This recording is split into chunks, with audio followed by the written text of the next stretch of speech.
Rob, thanks for joining. It's been a little while since we chatted on Instagram. How you been? I have been good. Thank you for having me on the show. It means a lot. I appreciate it. Well, thanks for taking the time to chat with us. We know you're super busy trying to chat with everyone in the world. I don't know how you do it. Like, honestly, what's your number right now? How many people have you had conversations with?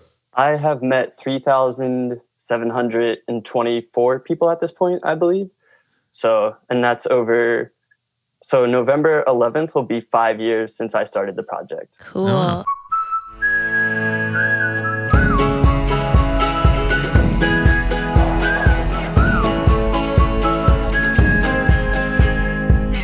So for people who don't know, Rob Lawless, he has set out on a mission to talk to 10,000 people in how many years? So it's funny because if you look at my initial emails, I say, I'm trying to do this in aggressively 4 years, and it's now almost 5, and I'm 3,700 people into it. But I don't really have a timeline for it. It's more so just the goal is to spend 1 hour one-on-one with 10,000 different people. And I always say to see what comes of opening doors for no particular reason and to learn about their lives. And it's turned into this thing of like giving people a voice on my Instagram page, a platform to share their stories. So if you guys haven't been on Rob's Instagram, so it's at Rob's 10K Friends. So you have to check it out. Follow Rob as well, and you'll see a bunch of his stories. Let's back up a little bit. I actually want to dig into young you as a kid growing up. What was your dynamic? You have one sibling? Two siblings, right? Two siblings. Yeah. So what was your dynamic when you were young? I'm the youngest of three. So I'm currently 29. My brother is 31. My sister's 35. Grew up in the suburbs of Philadelphia in a loving family. Very lucky, and this is actually my childhood bedroom. So, cool. Yeah, I'm bringing you into the full experience. But I've always loved people, so this mission for me is kind of playing to my strengths. In high school, I went to a small Catholic school of 500 people. And then for college, I went to Penn State University. And one of the reasons that I chose that school is because it's 40,000 people. And so I was part of the Penn State Dance Marathon, which is a year-long fundraiser it benefits the fight against pediatric cancer. So that was a big part of my Penn State experience. I joined a fraternity. I did Habitat for Humanity trips. So I have my building experience as well. Hey, we're all about Habitat. That's great. Yeah. That's amazing. And after graduating in 2013, I jumped into consulting for Deloitte. And it just felt like in the real world, you could only meet people through with an agenda, whether it was dating or whether it was business, but no one had time to just meet. And so this project became my way of going around that. I love talking to random strangers myself. I really do. I love digging into story and learning about people. And you hear a lot of people who have had conflict in their lives or they've had some rough times in their lives. And do you feel that hearing some of these other stories that were a complete different way that other people grew up, do you think that's one of the things that keeps you doing this, is to sort of continue to broaden your experience of how people have lived? Oh, for sure. So it's funny because I try to meet 4 new people every day. So that's the way that I progress towards this goal, is I'm very structured about it.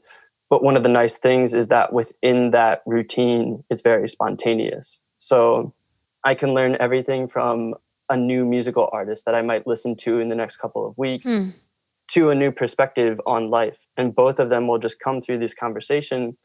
And then the other thing is I never know when that person's going to pop back up into my life or what that conversation might lead to, whether it's now or 10 years from now. I mean, to really see how this project is going to play out, it's going to require time to see where these connections go and what comes of it. And what is your big goal other than, the number of talking to 10,000 or more people? What is your big dream for this project? It's more the journey than the destination. So I always say when I'm 90 years old, I want to look back and be that was a badass way to go through my 20s and 30s. But as I've seen the project grow and the impact of sharing people's stories and seeing other people take this mission and create their own versions of it, that is something that I really want to further. I want to continue to encourage people to go out and meet people who are different from them, or just meet people for the sake of meeting to see what it can turn into. And I also want to enable that myself. So one of my long-term goals is to teach a first-year university course where students are connecting one-on-one. and learning from each other's backgrounds as opposed to a textbook or a PowerPoint.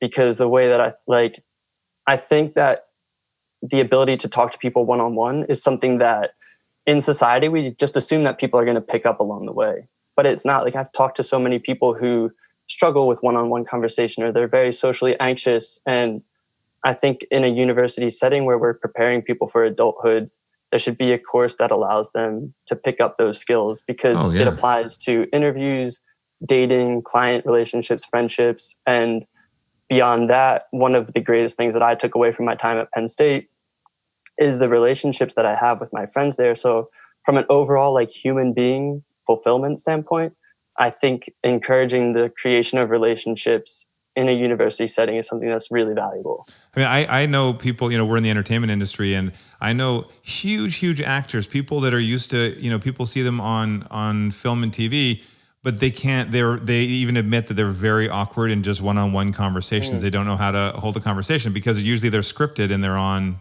TV or film. So for you with your adventures that you've had, did it start out as something you were doing just in Philadelphia, and then it became US, and then it became global?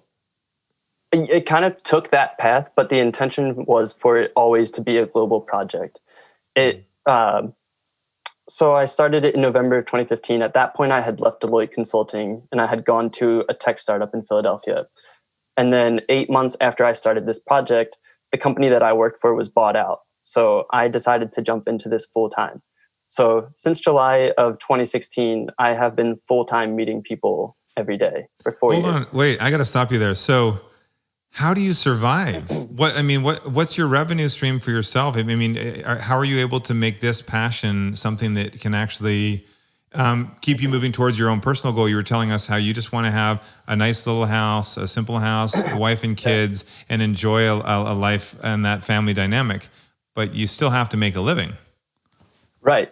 In the past, I did a partnership with Penn Medicine here in the Philadelphia area, where I met 6 of their surgeons and shared their stories on my platform, which was really cool because their stories are crazy. Like, these people do like 12, 15 years of education just to be able to save people. So that was very fulfilling. And then I did a partnership with WeWork, the co-working space, from June until March, where I was meeting people every Wednesday at their locations. So their values of community and entrepreneurship kind of line up with my community and entrepreneurship values.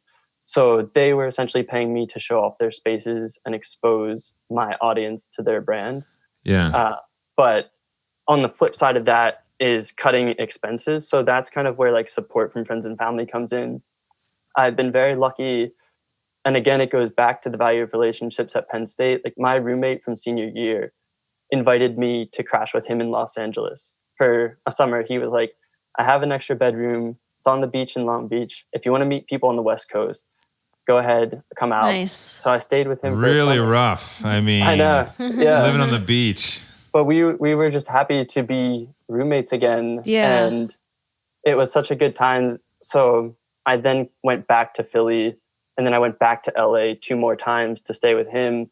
And he never charged me a dime in rent to stay with him. You know what? I got to say, I bet you inspire a lot of people in your life, whether they're already friends that you have or new friends you've made along the way, that are willing to back you in any way they possibly can. And I think because you probably bring out an excitement in people with what you do, just this exploring of other people's lives and what they do and how they've lived. I think that's pretty cool. And like you're saying, speaking engagements, I bet I can call a few people right now that would love to have you come and talk to them, whether it's schools or And I know too, we talked before as well. My production company, we're talking to some of our network partners that we think would really love your story as well. But continuing just to sort of spread the word to grow this excitement about what you're doing. I think at the heart of it, the concept is so simple, and through example, you are showing what beauty can come out of a simple conversation. And I think